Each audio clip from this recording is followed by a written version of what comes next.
Hey guys and welcome back to my channel जहां आपको मिलता है सिर्फ और सिर्फ एंटरटेनमेंट। और आज मैं लाया हूँ Hulk versus Thor banner war की सीरीज का थर्ड इशू, यानी कि हल्क इशू नंबर 7, जो है तो हल्क की सीरीज का पार्ट और साथ ही ये कहानी आगे कंटिन्यू करता है। तो गाइस आज का एपिसोड बहुत ही जबरदस्त होने वाला है क्योंकि एंड में कुछ ऐसा होगा जो इस सीरीज में कभी सोचा नहीं था, इसलिए आज मैं यह सीरीज आपके साथ शेयर करना चाहता हूँ। तो गाइस पिछले एपिसोड में आपने देखा कि ओडिन बैनर के इंजन रूम में पहुंच जाता है जहां पर दोनों के बीच लड़ाई होती है, और फिर बैनर और ओडिन बैनर के मेमोरीज में पहुंच जाते हैं जहां वो देखता है कि एल पैसो में बैनर के अंदर से एक नई एंटिटी बाहर आई थी जिसने वहां पर कत्लेआम मचा दिया था। लेकिन इससे पहले कि ओडिन कुछ और जान सके, थॉर उसे वापस बुला लेता है क्योंकि वहां पर टोनी स्टार्क अपने celestial powered Hulk buster armour के साथ आ जाता है। तो गाइस वीडियो शुरू करने से पहले एक छोटी सी रिक्वेस्ट, वीडियो को लाइक, शेयर और सब्सक्राइब करने की।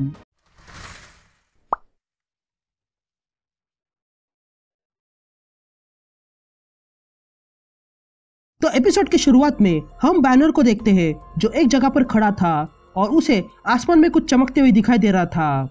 तभी बैनर उसकी तरफ देखता है और कहता है आई एम सॉरी, क्योंकि तुम्हें पता नहीं है कि तुमने क्या आजाद किया है। यह कहते ही हम देखते हैं कि आसमान से एक आग का गोला बैनर पे गिरने वाला था। यहाँ बाहर टोनी अपने celestial powered Hulk buster armour से हल्क पर अटैक करता है और उसका अटैक इतना ज्यादा था कि हल्क भी सहन नहीं पा रहा था। तभी हमें एक आवाज आती है जो कहती है कि the black hand of God पे मिलेनियम में पहली बार ऐसा कुछ हुआ है जो किसी ने कभी नहीं देखा था, और आगे क्या होगा ये कोई नहीं जानता है, ना ही वॉचर। तो वही हम थॉर को देखते हैं जो दूर खड़ा रह के ये सब कुछ देख रहा था। यहाँ आयरन मैन अपनी पूरी ताकत से हल्क बस्टर से हल्क पर अटैक करते जा रहा था और हल्क इन अटैक को रोक नहीं पा रहा था, और तब हल्क अपनी आंखें बंद कर देता है। यहाँ आर्मर के अंदर टोनी अपने एआई से पूछता है कि चल क्या रहा है, क्योंकि एक सेलेस्टियल बॉडी को हल्क बस्टर में कन्वर्ट करना कोई आसान बात नहीं है, ताकि वो गामा एनर्जी हल्क से छीन सके और फिर जब वो कमजोर पड़ेगा तब हम उसे रोक सकेंगे। लेकिन इसमें दो प्रॉब्लम है, एक ये है कि गामा एनर्जी इंसेंट है, और दूसरा इतनी सारी एनर्जी सोखने के बाद भी हल्क कैसे बना हुआ है। जिस पर एआई टोनी से कहता है कि वे लोग जितना गामा एनर्जी सोख रहे हैं उससे ज्यादा एनर्जी बना रहा है। जिस पर टोनी हैरान होकर पूछता है कि ये कैसे हो सकता है। तभी हमें बैनर दिखाई देता है जो किसी एनर्जी से जुड़ चुका था। तो वही थॉर ये देखकर हैरान था और हल्क जोर से चिल्ला रहा था। तभी थॉर ये सब देखकर अपनी आंखें बंद करता है और हल्क अपनी आंखें खोलता है जो काली हो चुकी थी, ठीक वैसे ही जैसे उसकी आंखें एल पैसो में हुई थी। यहाँ टोनी हल्क पे फायरिंग किए जा रहा था और कहता है कि ये हल्क नीचे क्यों नहीं गिरता। तभी हल्क कुछ एनर्जी अपने मुंह से निकालने लगता है, लेकिन तभी अचानक से टोनी पे म्योनिर से अटैक होता है और वो अपने आर्मर के साथ नीचे गिर जाता है। तभी एआई टोनी को बताता है कि उसके इंटरनल सिस्टम में क्रिटिकल डैमेज हुआ है, जिस पर टोनी कहता है कि हाँ मुझे भी महसूस हो रहा है, लेकिन बैनर इतना पावरफुल कैसे हो सकता है, क्या ये पॉसिबल है। जिस पर एआई कहता है कि टोनी में बहुत से फ्रैक्चर्स हुए हैं, इसलिए वो celestial self healing protocols activate कर रहा है। लेकिन तभी टोनी को कुछ दिखाई देता है और वो कहता है नहीं, रुक जाओ और मुझे खड़ा करो, मैं देखना चाहता हूँ कि ये क्या है। और तब वहाँ पे थॉर अपने दोनों रेवंस के साथ आ जाता है और कहता है टोनी अगर तुम सुन सकते हो तो वही रहो। तभी टोनी कहता है हे थॉर, ये मैं हूँ टोनी, आयरन मैन और एक एवेंजर जिसका तुम भी हिस्सा हो, और तुम ही ने तो मुझे यहाँ पर बुलाया था और अब तुम ही मुझ पर वार कर रहे हो। जिस पर थॉर कहता है मैं माफी मांगता हूँ टोनी, लेकिन ये मैं नहीं कर रहा हूँ, ये सब ये हैमर कर रहा है। जिस पर टोनी कहता है कि मुझे लगा था कि जब तुम्हारा सामना ब्लू लाइटनिंग वाली लेडी से हुआ था तब तुमने इस हैमर को तोड़ दिया था, लेकिन अब लगता है कि मामला कुछ और है। तभी ओडिन थॉर से कहता है कि उसे बताओ, शायद वो सुन ले कि बैनर अब कंट्रोल में नहीं है। जिस पर थॉर कहता है कि मैं और टोनी ये सब कुछ जानते हैं और आपको मुझ पर भरोसा करना होगा, क्योंकि जो हो रहा है वो उससे कहीं ज्यादा है और हमने ऐसा कुछ पहले कभी नहीं देखा था। लेकिन तभी हल्क पीछे से आने लगता है। तभी ओडिन थॉर को बताता है कि उसके पीछे कोई है, लेकिन तब तक हल्क थॉर पे गिर जाता है और कहता है बैनर। लेकिन तभी टोनी अपने आर्मर रेडी करता है और कहता है कि उसे यहाँ पर पुराना हल्क नजर आ रहा है। तो वही अंदर बैनर कहता है नहीं, यहाँ टोनी सेलेस्टियल आर्मर से हल्क को एक पंच मारता है और दूर फेंक देता है और थॉर वहीं पर पड़ा था।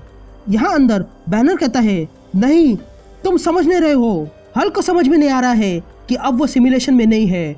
वो समझ नहीं पा रहा है कि क्या रियल है और वो सबको मार डालेगा और वो रुकने वाला नहीं है। यहाँ बाहर हल्क तैयार था और आयरन मैन उस पर अटैक करने के लिए तैयार था। तभी हल्क आयरन मैन की ओर छलांग लगाता है, लेकिन आयरन मैन अपनी पूरी पावर के साथ हल्क पर फायर करता है। यहाँ थॉर को होश आता है और वो देखता है कि ओडिन म्योनिर को अपने साथ ले जा रहा था, इसलिए थॉर उसे रोकता है। तभी थॉर ओडिन से पूछता है कि ये क्या कर रहे हो, जिस पर ओडिन कहता है कि मुझे जाने दो। ये कहते ही थॉर म्योनिर को छोड़ देता है। यहाँ हल्क टोनी के सेलेस्टियल पावर हल्क बस्टर के हाथ तक पहुंच जाता है और उसे तोड़ने की कोशिश करता है, लेकिन तभी हल्क देखता है कि म्योनिर उसके पास आ गया था।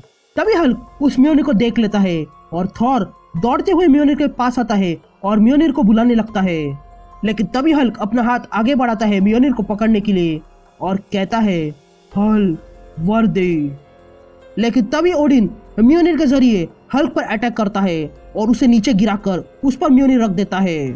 तभी ओडिन बैनर से कहता है, शांत हो जाओ, मैं यहाँ तुम्हारे लिए आया हूँ, लेकिन हल्क चिल्लाते रहता है।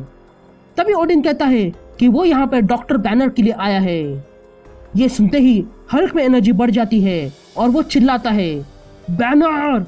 और अगले ही पल हल्क अपने आंखों से लेजर निकालता है और उससे ओडिन पर अटैक करता है, लेकिन उससे ओडिन को कुछ नहीं हो रहा था, पर वो लेजर्स टोनी के आर्मर को लग जाती है। तभी टोनी कहता है, ये क्या, हल्क अपने आंखों से लेजर छोड़ सकता है। तभी थॉर हल्क की तरफ आने लगता है और कहता है कि म्योनिर ने हल्क को रोक के रखा है, लेकिन हल्क के लिए इतना काफी नहीं है, क्योंकि उसका गुस्सा उसके शरीर से बाहर निकलते जा रहा है और वो पूरी जगह को जला देगा। तभी म्योनिर हल्क के सीने पर होने के कारण हल्क कुछ नहीं कर पा रहा था।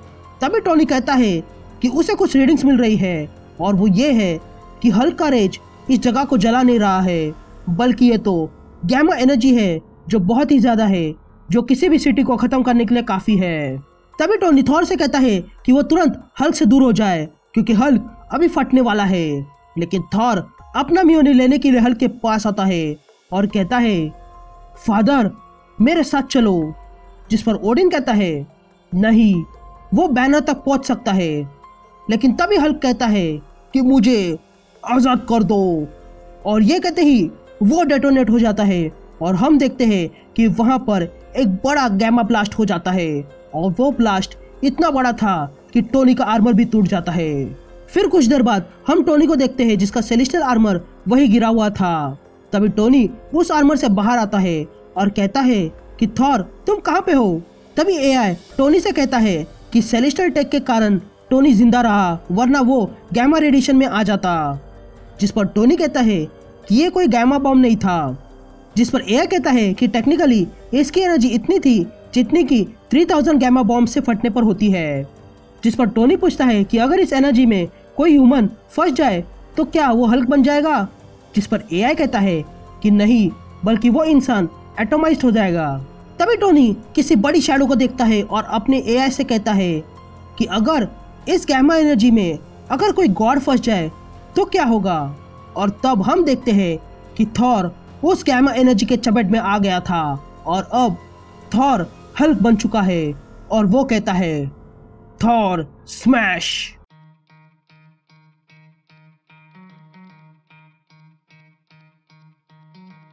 Try to play it, but you're never gonna beat me. Look the other way, what I'm doing ain't easy. Bloody hands stained from the people who deceive me. Muddy hands break through the chains.